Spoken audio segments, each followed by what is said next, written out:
Hi friends, welcome back to Jaya సvantaillu అండి. ఈరోజు మనం టీపావు కేక్కి మామిడికాయలు కలెక్టర్కాయలు తీసుకున్నాం. ఇలాగున్నవి. ఇవి ఏమో కడిగేసి ముక్కలు కట్ చేస్తామండి. బయట పట్టుకెళ్ళి మనం కడిగేసి ఆరబెట్టేసి ముక్కలు ఇలా కట్ చేయించుకున్నామండి. చూసారా ఈ సైజు ముక్కలు. మనం 20 కాయలు కట్ చేయించుకున్నాం. 20 కాయలు కావాల్సిన పదార్థాలు చెప్తానండి. ఆవాల పొడి అండి, 30 కిలో వేస్తున్నాం. మనం 20 కాయలకి 30 కేజీ ఆవాల పొడి వేస్తున్నామండి. మనం ఆవాల్ని ఇలా మిక్సీ కొట్టి వేసుకున్నాం చిన్న బరగ్గా. చూసారా, చిన్న రవ్వలాగా. కారపొడి 300 గ్రాములు వేస్తున్నామండి. మనం పసుపు 50 గ్రాములు వేస్తున్నామండి. మెంతులు 100 గ్రాములు వేస్తున్నామండి. కళ్ళుప్పు 1/2 కేజీ అండి. 2 కేజీలు పలకల నూనె వేస్తున్నాం. 100 గ్రాములు వెల్లుల్లి ఒలిసి పెట్టుకున్నామండి. కేజీ బెల్లం అండి. మనం ముక్కల మీద ఆయిల్ వేసుకుందామండి. అస్సలు ఎటువంటి తడి కూడా ఉండకూడదు. మార్నింగ్ కోసం మేము కట్ చేయించాము.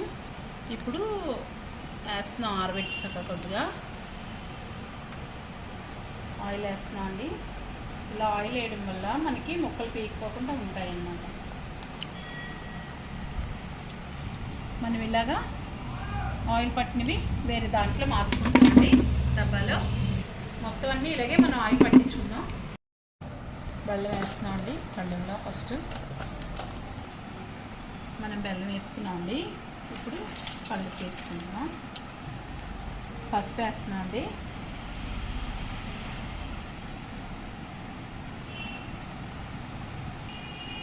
మెంతులు వేస్తున్నామండి. కారం వేసుకుంటున్నామండి.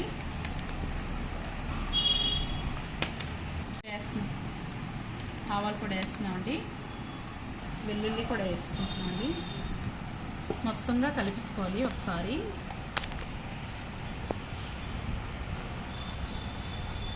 అన్నీ కలిపాము. ఇప్పుడు ఆయిల్ వేసుకుంటామండి. మనం ఆయిల్ వేస్తున్నామండి.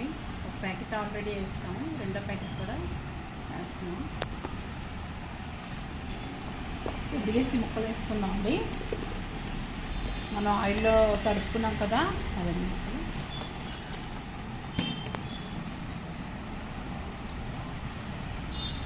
ఇలా కలుపుకోవాలండి బాగా.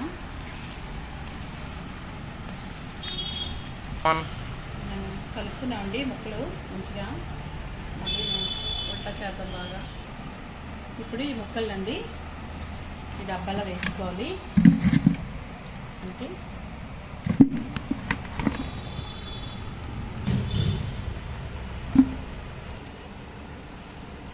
మనం వేసుకుంటున్నామండి డబ్బాలోని. నేను బెల్లం కొద్ది తింటాం కాబట్టి కేజీ వేసానండి. మీరు ఎక్కువ తినే వాళ్ళు అయితే 2 కేజీలు వేసుకోవచ్చండి. మనం బకెట్ ఫుల్గా వేయండి. ఆయిల్ వేసుకుందాం. 3 రోజుల తర్వాత మళ్ళీ చూడాలి. ఆవకాయలు వేసుకున్నామండి. మొత్తం 3 రోజుల తర్వాత చూద్దామండి. మూత పెట్టేస్తున్నాను.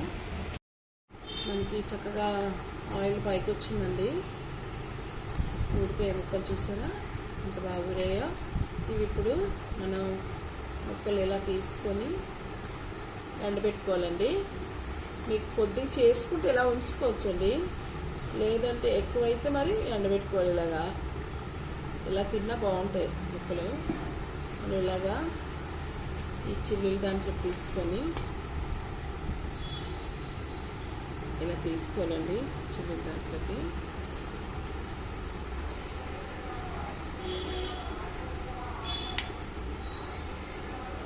మనం ఇలా ఊడ్చేసుకొని ఇలా పల్లెలు వేసుకోనండి. తర్వాత మనం కవర్ మీద ఎండబెట్టుకోవాలి. ఇలా మనం ముక్కలు ఎండబెట్టుకోవాలండి. చూసారా, ఇలా మనం ఊడ్చేసుకొని ముక్కలు ఎండబెట్టుకుంటే మనకి 2-3 రోజులకి చక్కగా ఎండిపోతాయండి. అప్పుడు మనం ముక్కలు కలిపేసుకోవడమే. చాలా బాగుంటుందండి ఆవకాయ. మనం మామిడికాయ ముక్కలు ఎండబెట్టామండి. చూసారా ఎలా ఎండుతున్నాయో. ఓట్లు ఇలా ఎండబెట్టుకోవాలండి. ఇలా ఎండబెట్టుకోవాలి పల్లెల్లో వేసి. మనం 2 పళ్ళాల్లో ఇలా వేసుకొని ఎండబెట్టుకున్నాం. మనకి ఊట ఇలా వచ్చింది. ఇప్పుడు ఎండిపోయిన ముక్కలు ఉన్నాయండి. ఈ ఎండిపోయిన ముక్కల్ని చూసారా మనం ఎలా ఎండబెట్టుకున్నాం. ఇలా మంచి కలర్లోకి రావాలండి మన ముక్కలు. ఇలా ఎండబెట్టుకోవాలి. ఎక్కడా కూడా మనకి మామిడికాయ రంగు రాకూడదండి. ఇలా చూసారా మనం చక్కగా ఇలా మంచిగా రావాలి, మంచిగా ఎండినట్టు. అప్పుడు మనకి ఎండినట్టు అనమాట ముక్కలు. మనం ఊట్లో వేసుకున్నాం అండి ముక్కలు. మనకి ఇంకా త్వరగా మెత్తబడతాయి అన్నమాట. ఈ ఇలా ఉన్నప్పుడు వేసుకుంటే మనకి ఇది ఇంకా మెత్తబడాలి కదా. ముక్క గట్టిగా తయారైపోయింది, మనకి రెడీ అయిపోద్ది ఆవకాయ. మనకి ముక్కలు వేసుకున్నామండి. మనకి రేపటికి మొత్తం లాగుతుందండి. మనం బాగా ఎండబెట్టుకున్నాం కదా ముక్కల్ని, ఇలా కలిపిస్తున్నాం.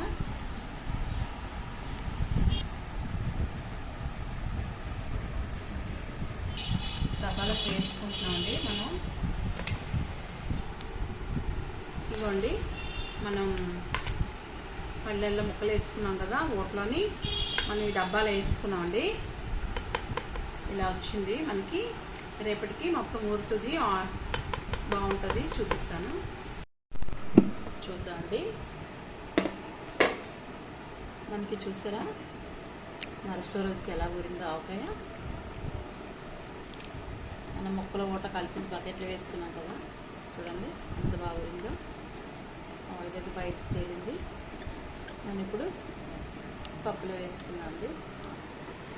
మన ఆవకాయ రెడీ అయిపోయిందండి. బెల్లం తీపి ఆవకాయ. ఎలా ఉందో కామెంట్స్ పెట్టండి. తయారీ విధానం నచ్చితే లైక్ చేయండి, షేర్ చేయండి, సబ్స్క్రైబ్ చేయండి. బాయ్ ఫ్రెండ్స్, నెక్స్ట్ వీడియో కలుద్దామండి.